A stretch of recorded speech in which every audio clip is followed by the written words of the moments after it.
Muy buenos días, son las 6 de la mañana de este lunes 10 de octubre de 2016, esta es la hora de la verdad y estos temas y asuntos que trataremos en la grata compañía de ustedes durante las próximas horas.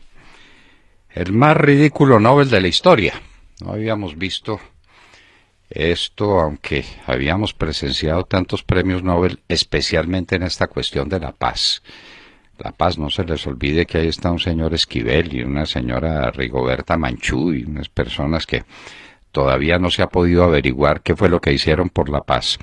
Porque ese es un premio eminentemente político que hacen unos mamertos desde Noruega para hacer mamertismo y comunismo bien lejos de Noruega, aunque ellos reciben y le dan albergue en su seno a muchos guerrilleros y a muchos excomunistas o comunistas en ejercicio, con la condición obviamente de que se porten bien. Ay, de que se lleguen a portar mal.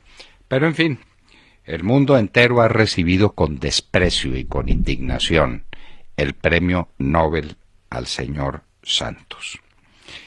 ¿Cuál es la receta de los perdedores ahora? Quieren otro plebiscito. Esa es la receta de los juristas como Álvaro Leiva. No les bastó con uno, quieren dos. Y se prenden de un par de párrafos de la Corte Constitucional, que nos perdonará la honorable Corte, señora Calle, pero usted no es constituyente. Usted no lo es. Usted no crea un régimen constitucional. Usted es una magistrada que no sabemos cómo llegó allá, o mejor dicho, sí sabemos, algún día se lo contamos si es que tiene alguna duda, cómo llegó a la Corte Constitucional. Pero usted no puede dictar derecho. Usted no puede hacer una norma constitucional. Pero en fin, entonces que después de que se le introduzcan reformas a aquello a lo que el pueblo votó que no, entonces se puede ensayar otro plebiscito. En otras palabras, quieren otra paliza, pero otra paliza con inmenso costo para la nación. Inmenso costo para la nación. ¿Cuánto costó el plebiscito anterior? ¿Cuánto en prebendas, cuánto en regalos, cuánto en compraventas de conciencias en todas partes, en compraventas físicas de votos, en publicidad para los medios de comunicación? Los medios de comunicación van a ser los enmermelados, los primeros partidarios de este nuevo plebiscito. Otros centenares de miles de millones de pesos en propaganda oficial. No les viene mal por cuenta del pueblo colombiano. A propósito, ya tiene que estar lista la reforma tributaria, queridos amigos, a pagar gente del pueblo 5% de impuesto cuando compren huevos, o leche, o carne, o quién sabe cuántas cosas más, o el arroz, todo con 5% de impuestos. Porque Santos necesita más plata, porque la que había recibido antes, incluyendo una bonanza petrolera de características inéditas en Colombia y de un valor gigantesco, ya se lo robaron. Les queda más por robar, hay que tapar el hueco. Esa platica tiene que quedar en manos de los Roy Barreras y de todos los que han causado este desastre, de manera que listos a pagar, los que tienen un salario superior a 2 salarios mínimos, listos a pagar impuestos sobre la renta, listos a declarar. ¿Cuánto les vale solamente contratar un contador público que les pueda hacer la declaración de renta? Empiecen por ahí y sigan. Hay que pagar, hay que tapar el hueco que abrió el despilfarro y que agrandó la corrupción. Siguen las marchas y las contramarchas y las marchitas, pero ya tenemos resuelto, a raíz de la carta que mandaron los más grandes empresarios del país, que pues a la verdad sea dicha podrían escribir mejor y le podrían decir a Colombia cosas más profundas, pero en fin, les tomamos la palabra. Mire que ya está listo, absolutamente listo, el tema de la amnistía y del indulto para los guerrilleros rasos. A esos guerrilleros rasos hay que desmovilizarlos, y se pueden desmovilizar mañana. A cada uno de esos empresarios se le mandan 15 guerrilleritos, pero mañana, mañana.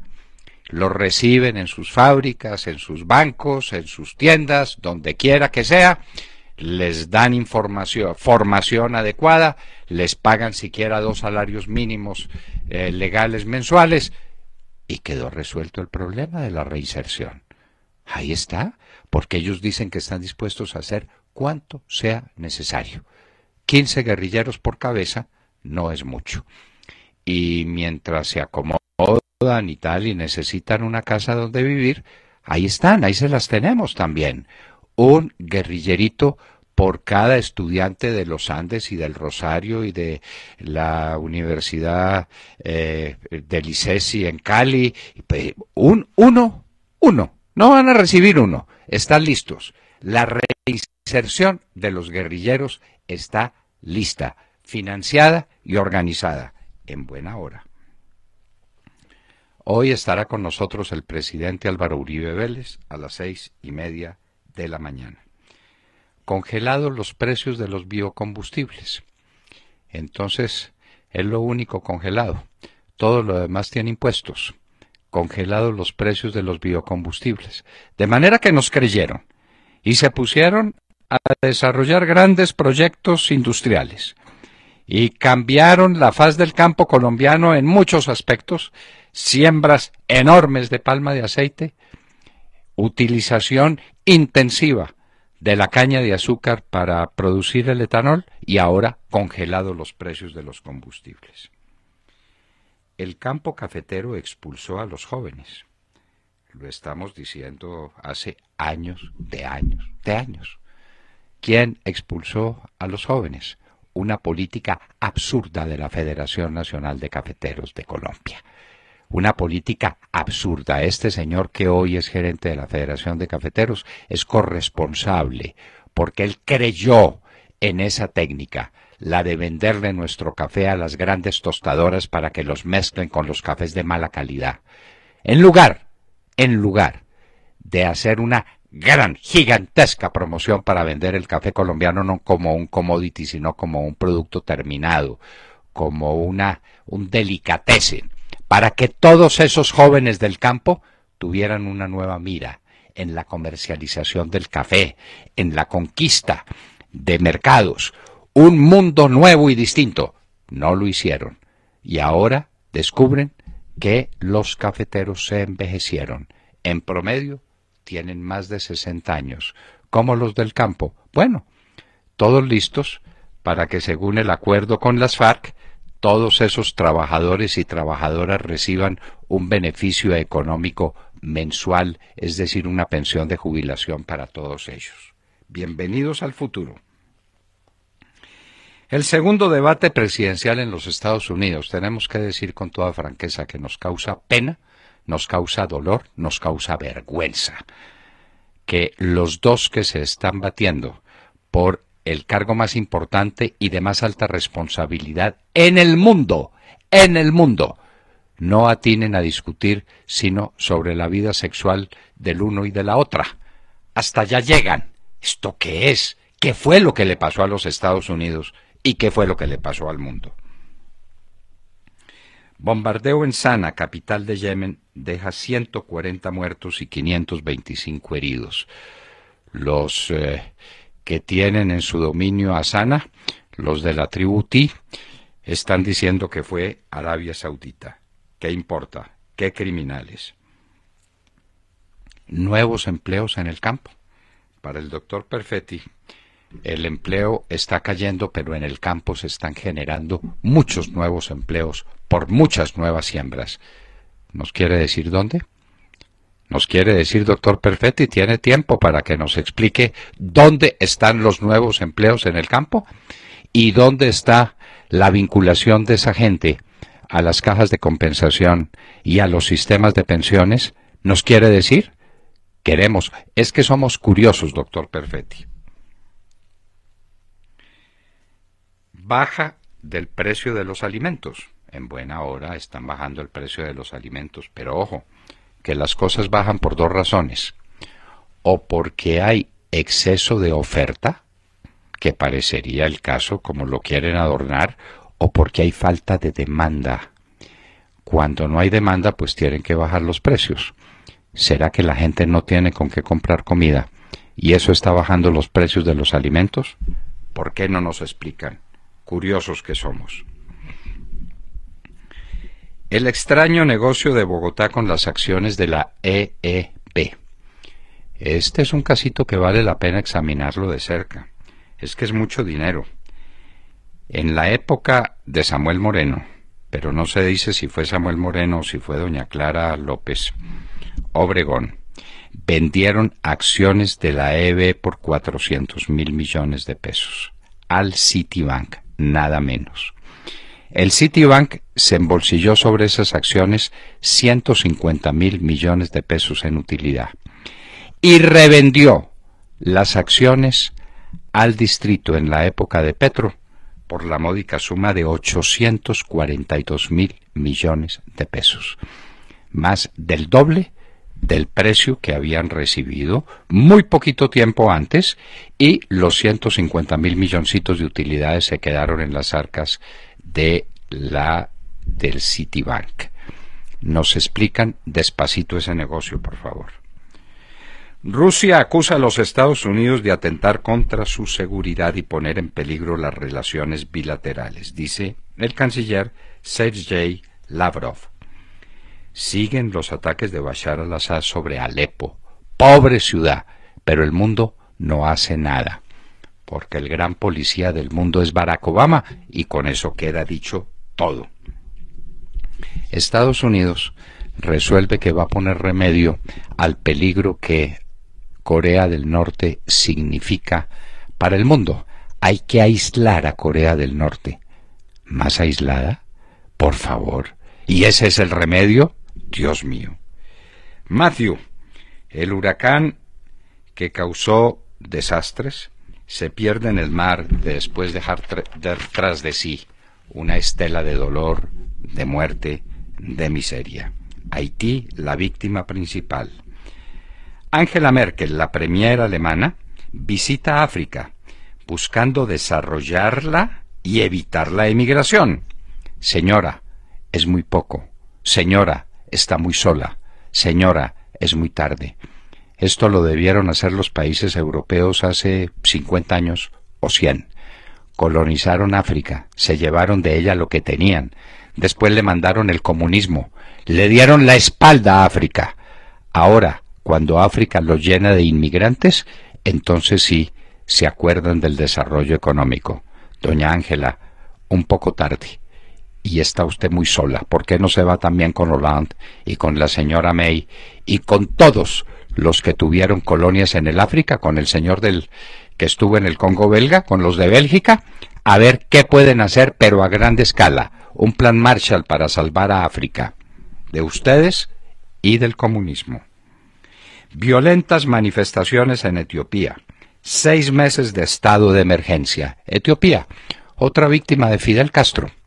Otra víctima de Fidel Castro. Otra víctima del comunismo internacional. La situación en Etiopía es dramática. Otro sitio para que lo visite doña Angela Merkel. Y en Hoy en la Historia recordaremos la batalla de Tours, ya que un compatriota nuestro ganó la París-Tours. Recordaremos que en el año 732 o 33 hay discusiones sobre la fecha, pero se ha convenido en que fue en un día como hoy, en el año 732, se libró la batalla de Tours o Poitiers, porque está entre los dos lugares. Carlos Martel venció a Abd al-Rahman, que estaba invadiendo a Europa entera. Era la invasión musulmana que pudo contenerse gracias a Carlos Martel con sus francos. Carlos Martel, el padre de Pipino, y Carlos Martel, el abuelo de Carlomagno. De todo esto y de mucho más hablaremos con ustedes en las próximas horas en La Hora de la Verdad.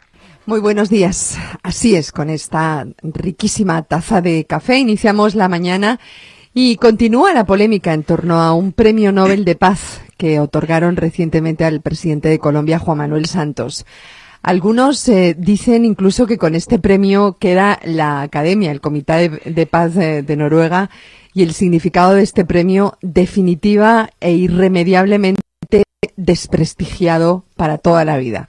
Un premio a una paz que no existe, un premio contra la voluntad de un pueblo que votó negativamente en el plebiscito y que siente ahora que Noruega se burla descaradamente de los colombianos.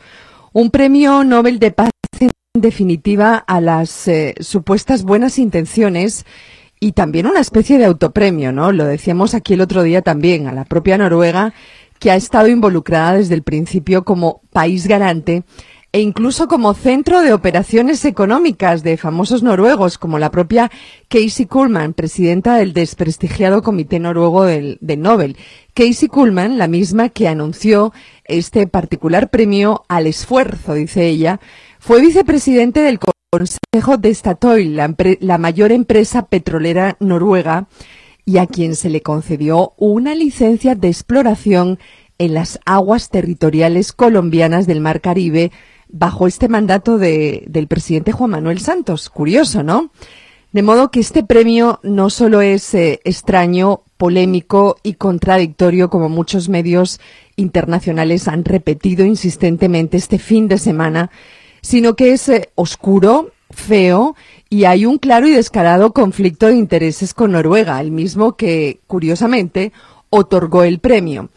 Así que el gesto del presidente Juan Manuel Santos de entregar el monto de dinero del premio a las víctimas de las FARC, a mí me parece que es un gesto inútil e incluso ofensivo. Ese premio Nobel de Paz, precisamente, debería haber sido para todas las víctimas colombianas, que tanto han sufrido y sufren, ¿no? Y no para un presidente que, para un gran porcentaje de la población, quiere entregar el país a manos de los narcoterroristas de las FARC. Pregunto, ¿qué hay detrás de este premio Nobel? ¿Ustedes qué creen? ¿Un mero intento para intentar resucitar un proceso de paz en coma? ¿O lo que hay es puros y descarados intereses económicos? ¿Qué piensan? Por una parte está claro que es un aplauso de Noruega a Noruega.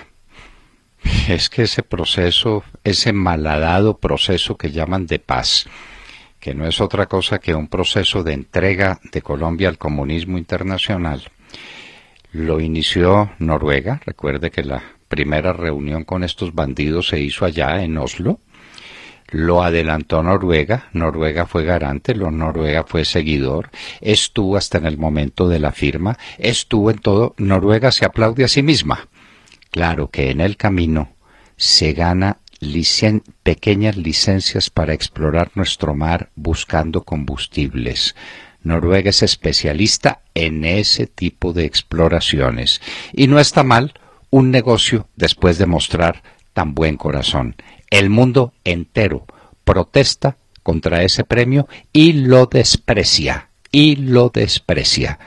Juan Manuel Santos se está haciendo a un honor que cuesta. Le cuesta la irritación y el desprecio, no solamente de Colombia, sino de la comunidad internacional. William Calderón. Doctor Londoño, buenos días Colombia, gracias por invitarnos a sus hogares y a sus vehículos. Hoy es lunes 10 de octubre del año 16, son las 6:24 de la mañana. Ahora pues el carrusel de la paz, en donde el régimen del presidente bolivariano de Colombia, Juanpa, tira la casa por la ventana con una cascada de contratos hasta diciembre de 2014. Quede claro, hasta diciembre de 2014, sin contar el 15 y el 16. Y todo con cargo a la reforma tributaria que ya se nos vino con impuestos al huevo, al pollo y hasta el Viagra. A los medicamentos, William, a los medicamentos. Ah, ya, los medicamentos.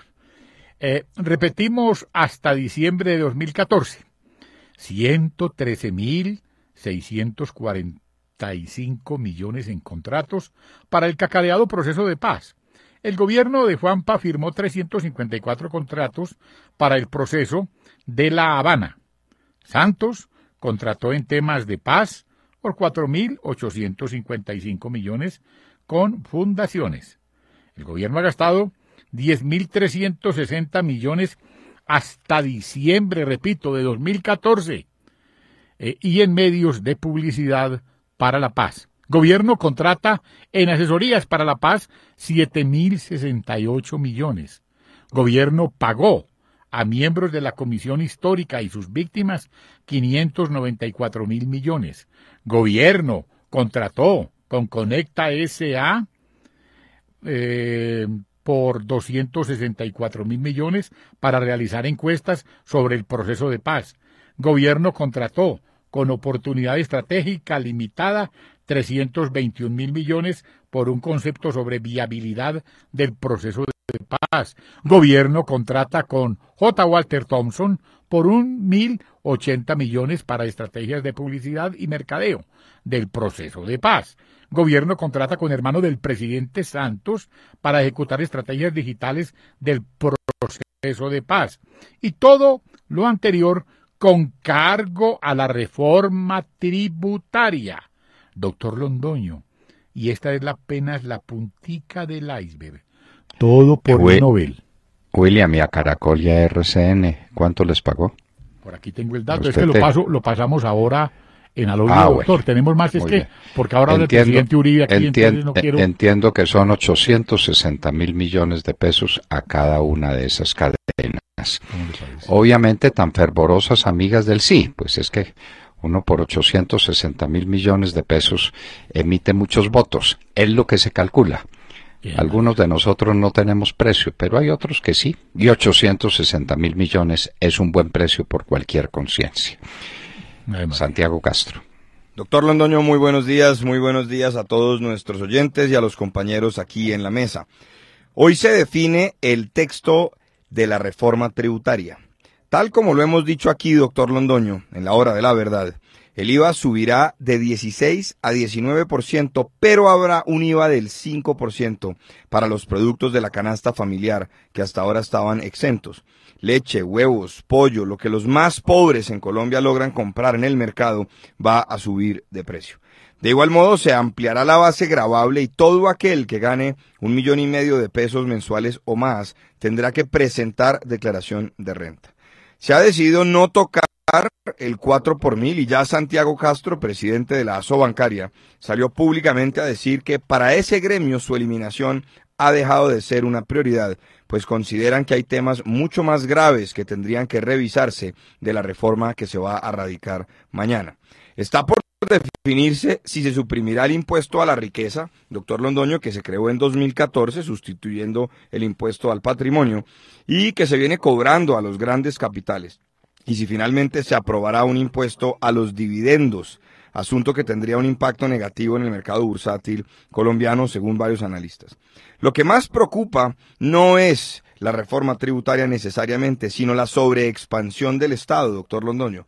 La revista Semana, por ejemplo, en su edición del día de ayer, insiste en que no se trata solo de los ingresos, sino del gasto público. Los gastos de funcionamiento han crecido en un 17%, la deuda externa pública total en 18%, la deuda interna del Gobierno Nacional Central en 16%, según las fuentes de la revista Semana. Sin embargo, otros analistas que hemos consultado dicen que las cosas son mucho más graves y que los gastos de funcionamiento han crecido por encima del 20% y la deuda está disparada por encima de los datos que han salido a flote hasta ahora. El gobierno, doctor Londoño, insiste en que la reforma es la única salida para enfrentar el bajonazo en los precios internacionales del petróleo, pero no es claro cuál será su política de fomento a la industria, la innovación y el emprendimiento, claves para cualquier ajuste que sea menester en una economía que se pretende del siglo XXI. El gobierno, doctor Londoño, insiste en gastar y gastar sin lograr incentivar nuevas inversiones que dinamicen el sector privado en Colombia. Así las cosas, seguiremos anhelando la prosperidad para todos. No hay duda ninguna de que si el gobierno gasta y gasta y gasta más es porque hay una hipertrofia del Estado, porque el Estado es cada vez más grande y la economía es una sola. Si los recursos se van para el Estado, obviamente se sacan de alguna parte. ¿De dónde? Del sector realmente productivo del país, que es el sector privado, que es la gente que trabaja, que es la gente que produce. De manera que esta es una involución, esto va en el sentido de un acrecentamiento del tamaño del Estado que estaría vigente dentro de una sociedad de bienestar de la que estamos tan lejos. Hay que producir y producir, y eso no lo estamos haciendo.